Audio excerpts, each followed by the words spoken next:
Hello everyone. Today we're going to discuss what is called the Cartesian system. Now already we have learned about what is coordinate geometry.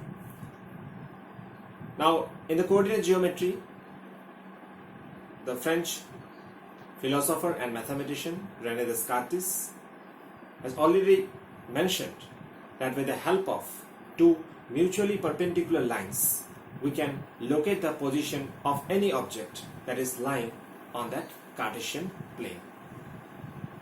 So although here we are not discussing about the objects, but here we'll be discussing about the location of different points on the Cartesian plane. Clear? So let me now explain in details about all these things that you can see on the screen. So first of all, let us discuss about those two mutually perpendicular lines. So as you can see, there are two mutually perpendicular lines along the horizontal line and along the vertical line. There are two mutually perpendicular lines, and where they meet, that point is called the origin. Here as you can see, the point O is the origin. Next you can see that some numbers I have written. Now what are these numbers? Why the numbers going above are positive? Why the numbers on the right are positive? Why the numbers on the left hand side are negative and below they are negative? So now listen carefully. From this origin towards the right, that is called the positive x-axis, and from this origin towards the left, that is called the negative x-axis. Now as a whole it is the x-axis. This horizontal line, what you can see as a whole is the x-axis, but we have divided it into positive and negative, and as a result of which you can see the numbers written on the right side are positive numbers and the numbers which are written on the left side are negative numbers. Similarly, the y-axis, which is this vertical line, as you can see, above it is the positive y-axis and below the origin it is the negative y-axis. That's why we have written these numbers as positive and these numbers which are below as negative. Clear this much? Now next thing that we need to know is the quadrants.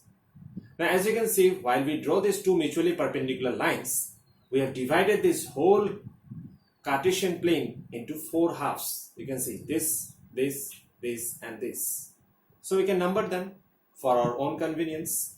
That is quadrant 1, and yes, the name is called quadrant. Each of these part is called a quadrant. So there are how many quadrants? There are 4 quadrants in a Cartesian plane. So we will name it or we'll number it. So quadrant 1, quadrant 2, quadrant 3 and quadrant 4. Now there is some features of this quadrant, or you can say characteristics or properties or whatever you want to say. So what are those? Let us see. In quadrant 1, the coordinates, both the coordinates, that is the x coordinate and the y coordinate, are positive. Here in quadrant 2, the x coordinate is negative and the y coordinate is positive. In quadrant 3, both the x and the y coordinates are negative, and in quadrant 4, the x coordinate is positive and the y coordinate is negative. Now you might be thinking, what are these coordinates? Why I am saying the word coordinate every time? So what is this coordinate? Yes, so let us see what is this coordinate. Now there are two coordinates. For locating a point on a plane, especially this Cartesian plane, we need to know the coordinates. Now as you can see, I have written something here, 4, 2. No, what is this? This is the coordinate. This 4 is the x coordinate and 2 is the y coordinate. They have a special name. We'll come to that after a while. So how did I get this location of A on this Cartesian plane? So as you can see, as I already said a while ago, that if both the coordinates are positive, then definitely it will be in the quadrant 1, and both the coordinates are positive, 4 and 2. So it is in quadrant 1. This is clear. Now how would we locate it? Now the x coordinate is nothing but, in your book it is given in a little bit complicated way. So let me explain it in a very simple way how to locate it. what you need to do is that the x coordinate, for locating the x coordinate, what you need to do is that from the origin, since it is the x coordinate, so you have to see, and since it is positive, so you have to see on the positive x-axis. You need to, from the origin, you need to take a distance of 4 units. Clear? Since 4 is written. Then after that, you need to draw a perpendicular line. Now if you do it in a graph paper, it is quite easy because all the lines there are perpendicular. Similarly, next one is 2. The next coordinate, that is the y coordinate, is 2. So that you have to see, since it is positive, so on the positive y-axis you have to see. Now from this 2, you have to draw another perpendicular line. As I said, if you drew it in a what is called a graph paper, then it is quite easy. Then the point where they meet, that point will be giving you the exact coordinate 4, 2 on the what is called the Cartesian plane. The graph paper is your Cartesian plane. So clear? Now they have a special name, as I said a while ago. The x coordinate is called the abscissa and the y coordinate is called the ordinate. So this name remains the same no matter whichever quadrant the point lies. Similarly, if you see in quadrant 2, as I told you a while ago, that the x coordinate will be negative. So here the point B, as you can see, the x coordinate is negative. So definitely it is in quadrant, wait, don't be so sure. We have to see the y coordinate as well. The y coordinate is positive. Now we are very sure that it lies in quadrant 2. So now we can easily locate from the origin, since it is negative x-axis, so it will be -2. We'll draw a perpendicular line, and then we have to see the y coordinate, that is 1. So it is positive, so we have to see in the positive y-axis, and from there we'll draw a perpendicular line, and then where it will meet, that will give you point B. So simple. Similarly, in quadrant 3 also, is if you see here carefully, both are negative, both the coordinates are negative, so definitely it will lie in the third quadrant.